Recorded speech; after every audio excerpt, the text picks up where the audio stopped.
Have you ever had a reverse reality check? Not a reality check in the sense where you're humbled and you're like, oh yeah, I'm a regular person, but a reverse reality check in which you remember that there are really rich people in society and you're just fully not one of them. This morning I was walking down Seoul and I was behind two tourists who were having a conversation. One looked rich as heck and the other was just an average everyday person. And I forget how exactly it was worded, but the one woman said, I feel like Lefties is the Spanish version of Primark. And in the most innocent tone I had ever heard in my life, the rich woman looked at her and said, what's Primark?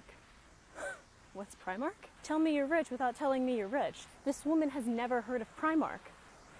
In that moment, I kid you not, I felt so incredibly poor. Like, this must be what it feels like to be in poverty. Because in Madrid, you are surrounded by wealth. Whether it be from the rich tourists that you see, the rich immigrants that you see, or honestly the wealth of history that you have in the architecture here. And even though you're surrounded by all these little bits and pieces of wealth, you still feel kind of connected to regular society. Like, even if you're wearing the most beautiful clothing, even if you're in the most beautiful area of Madrid, you still see a Mercadona. You know what I mean? Like, there's still that level of reality. Which is why this is so wild to me as like a reverse reality check to remind you that there are people out there that are genuinely living a completely different reality from you are. Like, way to talk about feeling like a peasant. This just kind of has me thinking, if you're from Madrid, have you ever had one of these reverse reality checks too?